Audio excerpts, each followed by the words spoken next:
Bonjour Blaise Matuidi. Bonjour. Merci beaucoup d'être avec nous. Ravi de vous accueillir pour cette partie finale de cette réunion Arkea. Sébastien Barbe est resté à nos côtés en plateau, le président d'Arkea IS. On va parler de votre argent, Blaise. La gestion patrimoniale, la gestion du patrimoine des sportifs de haut niveau, c'est le sujet qui nous intéresse pour conclure cette réunion. Mais je voulais qu'on parle quand même des derniers développements de votre carrière. Bon, milieu international de foot français, bien sûr, champion du monde en 2018. Le dernier développement de votre carrière de sportif de haut niveau, c'est l'Inter Miami, Blaise. Vous êtes entré dans le championnat américain, le Major League de Soccer, c'est ça, en septembre dernier. C'est quoi le challenge derrière ce championnat américain de soccer pour vous, Blaise ? Non, je pense que pour moi, c'était important de découvrir autre chose, ainsi que ma famille. Voilà, je pense avoir une belle carrière et elle n'est pas finie. Mais c'est vrai qu'après avoir connu l'Europe, connu des grands clubs, gagner des titres, c'était important pour moi de voir autre chose et de découvrir un autre continent. Et l'Amérique, moi j'adore aller en Amérique, j'y vais tous les ans. Donc pour moi, en termes de sportif et dans la vie de tous les jours aussi, c'était un passage voilà, que j'avais rêvé quand j'étais plus jeune. Et voilà, j'ai pu le réaliser, donc je suis très heureux. En plus, Miami, c'est une très belle ville. Ah oui, je veux bien vous croire. Et aussi... par rapport au futur aussi, c'était important d'y penser aussi. Et voilà, c'est pour ça que j'ai franchi le pas. Il y a l'aspect familial, mais la carrière de sportif, c'est toujours aussi une préoccupation. Vous quittez la Juve, bien sûr, les années au PSG, mais il y a encore un challenge sportif là, sur ce territoire et dans ce championnat américain pour vous, Blaise. Bien sûr. C'est un marché qui a gagné en compétitivité, enfin je dis un marché, un championnat de foot qui a gagné en compétitivité là. Oui, bien sûr. J'étais... vachement surpris par le niveau de jeu. Je m'y attendais pas qu'il y ait autant d'intensité. Et je pense que moi, je suis quelqu'un qui a beaucoup d'ambition, même si on peut dire que voilà, en ayant quitté le championnat européen, on peut dire que c'est pour un plan de vie, mais c'est pas du tout le cas. Moi, je reste un compétiteur et bien sûr, aujourd'hui, j'ai 33 ans, donc j'ai des objectifs qui vont au-delà du sport, mais voilà, je suis un compétiteur dans l'âme, donc j'y suis pour gagner des titres. Ouais. On verra effectivement votre coup d'après, comment vous réfléchissez à cette transition, et les États-Unis sont peut-être un début de cette transition, Blaise. Mais pour revenir aux questions d'argent, alors vous êtes entré pro à 17 ans, c'est ça ? Vous avez bientôt 34 ans. C'est à 3 que vous avez commencé, si je ne dis pas de bêtises. Je disais, il y a eu les années Saint-Étienne d'abord, puis le PSG, la Juventus de Turin. Champion du monde évidemment avec l'équipe de France, vous êtes international depuis 2010, c'est ça, la première sélection en équipe de France c'est en 2010. À quel moment de votre carrière, entre le premier contrat pro à 17 ans et vos presque 34 ans, à quel moment de votre carrière vous avez pris conscience des enjeux liés justement à votre patrimoine, à votre argent, et à quel moment vous vous êtes dit, là il faut que je gère les choses sérieusement ? Quand on est sportif de haut niveau, c'est toujours difficile de penser à ça, parce que justement, on est plutôt concentré sur ce qu'on fait, sur notre passion. Et moi, j'ai eu cette chance d'avoir mon papa qui a été à mes côtés et qui a toujours a été, on va dire, entre guillemets, le chien de garde. Et voilà, il a su me donner les bons conseils. Même si quand tu es jeune, tu as envie de profiter aussi, mais je pense que voilà, il a su me montrer le droit chemin. Et je pense à partir de 23-24 ans, là j'avais des idées claires dans ma tête, parce que bien sûr on avait aussi les conseils des anciens qui nous disaient de faire attention aussi, et on voyait aussi certaines personnes qui avaient pas mal de difficultés à penser à l'avenir, parce que comme je l'ai dit tout à l'heure, quand tu es sur le terrain, tu oublies bien parfois... Sûr, il faut être concentré à 100% sur son sport, bien sûr. Tu oublies parfois tout ce qui est à côté, et je pense que moi j'ai eu cette chance-là, j'en ai pris conscience assez vite, et c'est pour ça qu'aujourd'hui j'ai envie de transmettre à cette nouvelle génération ma belle expérience. Ouais, vous avez un rôle d'ambassadeur aux côtés d'Arkea, alors qui développe justement effectivement un projet, ou plus qu'un projet aujourd'hui, vous allez nous en parler,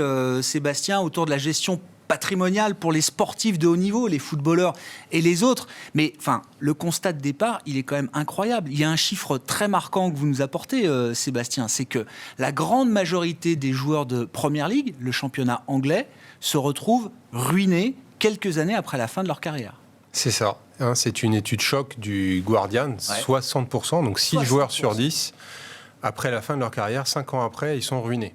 Donc c'est une étude choc quelque part, mais c'est une étude triste aussi, je trouve, parce que les joueurs de Premier League, c'est ceux qui ont les plus grands salaires. Alors, on peut imaginer qu'ils dépensent beaucoup, mais on peut imaginer aussi qu'ils ont dû être mal conseillés, qu'ils ont fait des mauvais placements. Il y a des capacités à faire des mauvais placements et à perdre parfois plus que ce qu'on a engagé comme somme d'argent. C'est arrivé, il y a plein d'exemples connus. Et souvent, le joueur, 5 ans après, quand il est plus connu, on ne le sait pas. Donc cette étude, elle réveille. Et pour nous, elle a été très, très inspiratrice, quelque part, de prendre cette conscience des sportifs de haut niveau, quels qu'ils soient. Bien sûr, Blaise est champion du monde, mais tous les sportifs de haut niveau qui ont une carrière par définition courte, qui vont gagner plus ou moins bien leur vie durant cette période-là.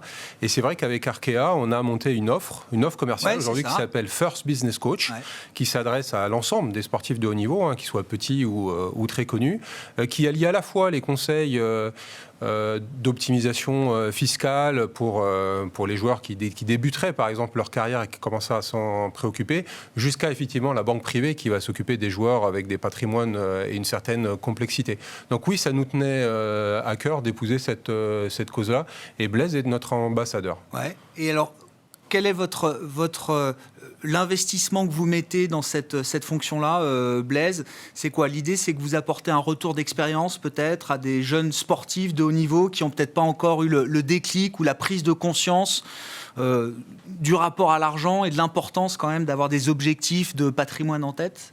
Oui, c'est exactement ça. Je pense qu'aujourd'hui, de par mon expérience, de par ce que j'ai pu vivre, je pense être de bons conseils aujourd'hui pour ces jeunes et ces moins jeunes aussi.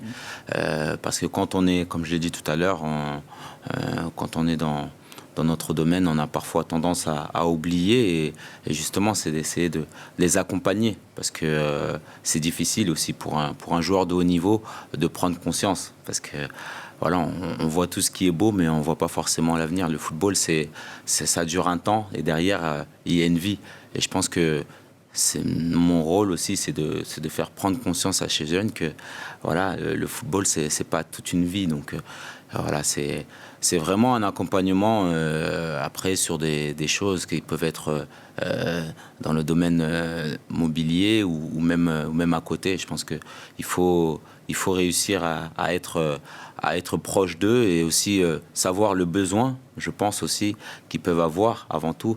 Et puis voilà, je pense que moi, de ma petite expérience, on va dire, j'essaye de faire ainsi. Et c'est quoi le meilleur conseil que vous livrez justement à des sportifs de haut niveau que vous croisez et avec qui vous pouvez discuter, Blaise?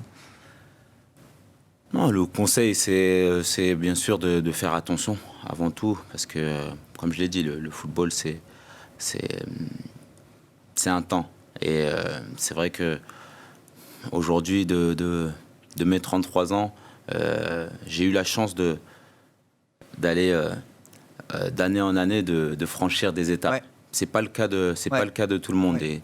Et tout dépend de la personne que tu as en face de toi. Je pense que on n'a pas tous les mêmes carrières, donc on n'aura pas tous forcément la même vie. Et justement, il faut savoir s'adapter. Et on essaye tout d'abord d'être proche, de gagner la confiance. Je pense que c'est le plus important, que le joueur se sente en confiance et qu'il puisse savoir qu'avec nous, voilà, je pense que ça peut lui servir pour le futur. Et à chaque étape de sa carrière, vous dites en fait, il faut se poser la question de son objectif patrimonial, enfin lié à ses finances. C'est à chaque étape de sa carrière.